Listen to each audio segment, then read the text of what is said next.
سماج اور معاشرے میں امام کی جو ناقدری کی جا رہی ہے، میں اہلیان شہر سے کہنا چاہوں گا اپنا رویہ بدلو ورنہ اللہ کا عذاب آئے گا۔ آج مالیگاؤں میں کتنی مسجدیں ایسی ہیں کہ وہاں کے اماموں کو بغیر کسی غلطی کے نکال دیا گیا۔ مسجد میں چندہ کیا جاتا ہے اور ڈبہ ان کے آگے سے گزرتا ہے تو ٹن سے آواز آتی ہے۔ امام کو تنخواہ دینی ہوتی ہے، مؤذن کو تنخواہ دینی ہوتی ہے، صاف صفائی کرنے والے کو تنخواہ دینی ہوتی ہے، بجلی کا بل بھرنا ہوتا ہے، چٹائی خرید کے لانی پڑتی ہے اور قالین دری وغیرہ مصلی وغیرہ لانا پڑتا ہے۔ مسجد کے انتظام و انصرام ہے۔ آپ مسجد میں جیسے ہی اپنے گھر میں جو کچھ استعمال کرتے ہو اس پہ تم پیسہ خرچہ کرتے ہو، مسجد میں آتے ہو تو جمعہ کے دن جو کپڑا اتارتے ہو اس میں جو پیسہ ہوتا ہے اسی جیب میں رہنے دیتے، خالی جیب لے کے مسجد میں آتے۔ امام کو مسجد میں کیا تنخواہ ملتی ہے آپ کو پتہ ہے؟ کوئی اگر 1000 روپیہ ہفتے کا دیتا ہے تو بولتا ہے 1000 روپیہ دیوتے، 1100 دیتے ہیں تو احسان جتاتے، 1200 دیتے تو چھاتی جو ہے چوڑی ہو جاتی۔ اور کیوں میں یہ بات کہہ رہا ہوں کہ میں خود بھی مسجد کا امام ہوں۔ جتنے لوگ مصافحہ کرتے سب کا ہاتھ خالی رہتا ہے، سب کا ہاتھ خالی رہتا ہے، کوئی کبھی مصافحہ کر کے خاموشی سے امام کی خدمت نہیں کرتا، لیکن امام کے تعلق سے بدگمان سب رہتے۔ میں نے کہا نہیں معاف کرنا نہیں، تم یہ چاہتے ہو کہ میں گدھے پہ بیٹھ کر کے آؤں۔ آج ہمارے سماج اور معاشرے میں امام کی جو ناقدری کی جا رہی ہے، میں اہلیان شہر سے کہنا چاہوں گا اپنا رویہ بدلو ورنہ اللہ کا عذاب آئے گا، اللہ کا عذاب آئے گا۔ آج مالیگاؤں میں کتنی مسجدیں ایسی ہیں کہ وہاں کے اماموں کو بغیر کسی غلطی کے نکال دیا گیا، بغیر کسی غلطی کے۔ میں ان گہرائیوں میں نہیں جانا چاہتا جن بنیادوں پر اماموں کو ہٹایا گیا۔ ہٹانے والے دین کے دعوے دار لوگ ہیں، ہٹانے والے دین کی جو ہے خدمت کرنے والے اپنے آپ کو ظاہر کرتے ہیں، اور امام کو ہٹانے کے لیے پوری طاقت لگا دیتے۔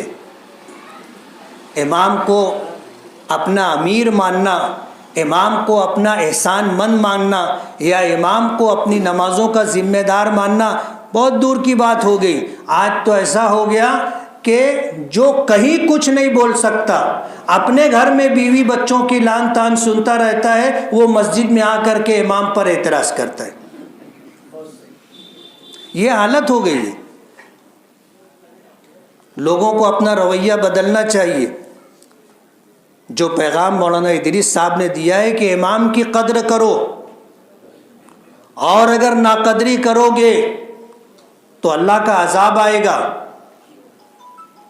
اللہ تعالیٰ اس کو کبھی برداشت نہیں کر سکتا کہ جو شخص آپ کی مسجد میں آپ کی نمازوں کا امام ہے، وہ جس جگہ کھڑا ہے وہ مقام نبوت ہے، نبی کے کھڑے ہونے کی جگہ ہے، اور تم اماموں کے ساتھ دشمنی کا رویہ رکھتے ہو، اس کے عیوب ڈھونڈتے رہتے ہو۔ اللہ پاک نے، اللہ کے رسول نے منع کیا، وَلَا تَجَسَّسُوا وَلَا تَحَسَّسُوا، کسی کی جاسوسی مت کرو، کسی کے ٹو میں مت رہو۔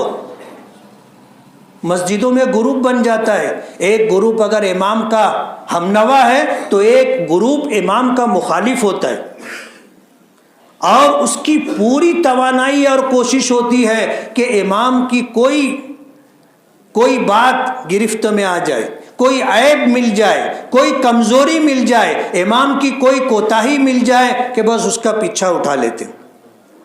مولانا ادریس صاحب نے یہی بات کہی کہ ہم لوگ امام کی ٹانگ کھینچتے، اس کے پیچھے پڑے رہتے۔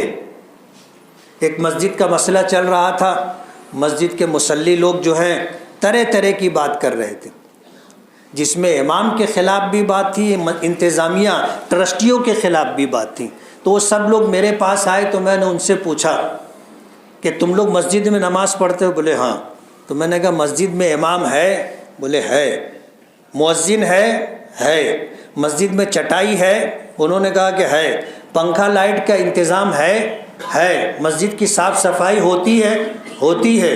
مسجد میں استنجا خانہ، وضو خانہ، حمام وغیرہ ہے؟ بولے ہاں ہے. میں نے کہا آنے کا نماز پڑھنے کا اور چپ چاپ باہر جانے کا. بس مسجد کی انتظامیہ اور امام کی ذمہ داری اتنی ہے، آؤ چپ چاپ نماز پڑھو، ساری سہولتیں مہیا ہیں، خاموشی سے باہر نکل کے چلے جاؤ. اس سے آگے جو تم لوگ کر رہے ہو یہ صحیح نہیں. کہنے لگے حساب؟ میں نے کہا ہاں حساب دلوا دیں گے.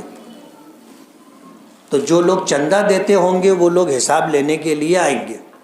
اب ہمارے یہاں تو یہ ہے کہ جب مسجد میں چندہ کیا جاتا ہے اور ڈبہ ان کے آگے سے گزرتا ہے تو ٹن سے آواز آتی ہے. سمجھ رہے میں کیا کہنا چاہتا ہوں؟ نوٹ نہیں ڈالتے، روپیہ 2 روپیہ 5 روپیے کا سکہ ڈالتے. جامع مسجد میں جب میں شروع میں امامت پر لگا بہت معمولی چندہ ہوتا تھا.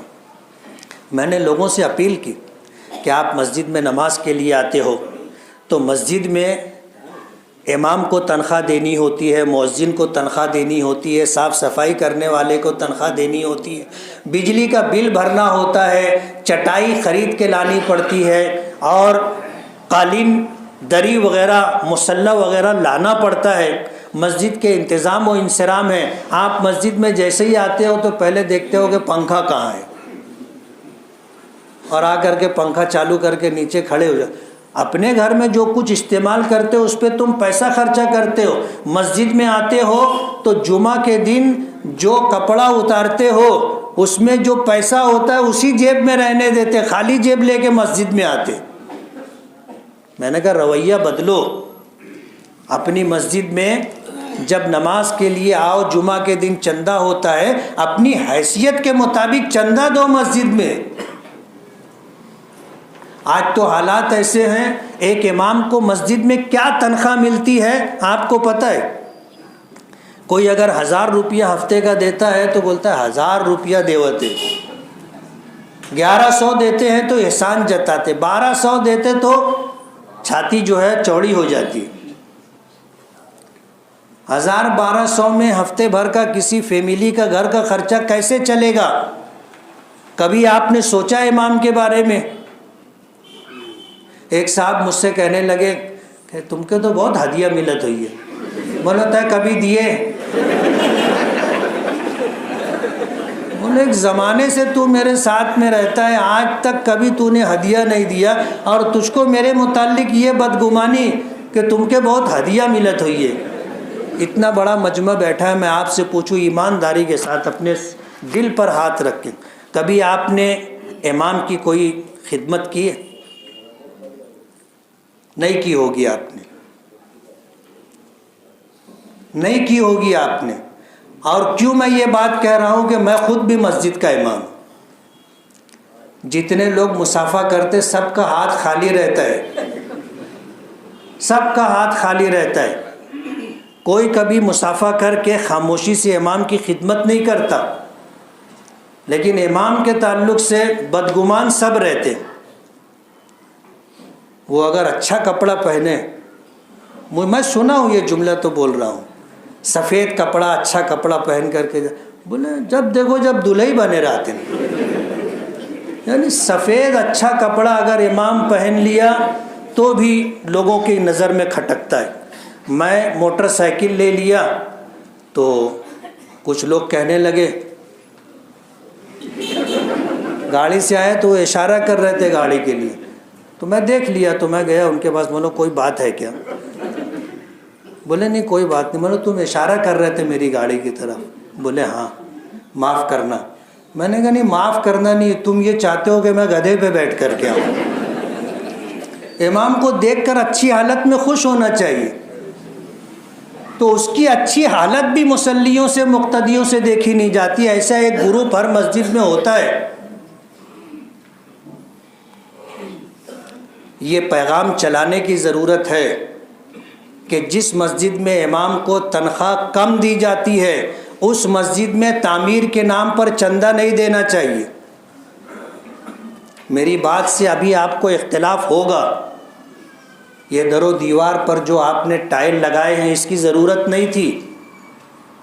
یہ علامات قیامت میں سے ہے. اللہ کے رسول صلی اللہ علیہ وسلم نے اس سے منع کیا ہے. ہم مسجدوں کی تعمیر پر لاکھوں روپیہ خرچہ کرتے ہیں لیکن امام کو اچھی تنخواہ دینے کی ہمیں توفیق نہیں ہوتی. تنخواہ دینے کے لیے اگر بڑھانے کی بات آئے تو ٹرسٹیوں میں اختلاف ہو جاتا ہے. بولے تو کیا سمجھا تھا, کہاں سے لائیں گے, کہاں سے لائیں گے؟ تم کیا اپنے گھر سے دے رہے, اپنی جیب سے دے رہے؟ جو خدا دے رہا ہے تم دو, وہ خدا دے گا. تو ہم لوگوں کو امام کے تعلق سے اپنی سوچ بدلنا چاہیے, اپنا رویہ بدلنا چاہیے. احترام کی نظر سے دیکھیں, عزت کا سلوک کریں اور خاموش خدمت کریں. اس بات کی کوشش کریں کہ امام کو اچھی تنخواہ ملے. یہ کوئی فقیر نہیں ہے کہ آپ کے دروازے پر بھیک مانگنے کے لیے آئے گا. یہ سفید پوش شخص ہے جو اپنی عزت ڈھانپ کر کے آپ کی مسجد میں خدمت کر رہا ہے. 5 وقت آپ تکبیر تحریمہ کے ساتھ نماز پڑھ کر پہلی صف میں دیکھو تو آپ کو اندازہ ہوگا کہ کتنا مشکل کام ہے.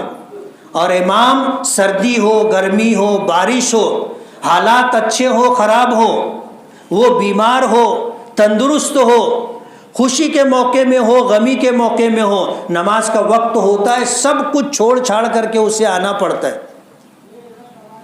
اور اگر امام کبھی تاخیر سے آیا اور وضو کر کے سیدھے مصلی پر آ گیا تو بولتے یہ گلہ امام ہے.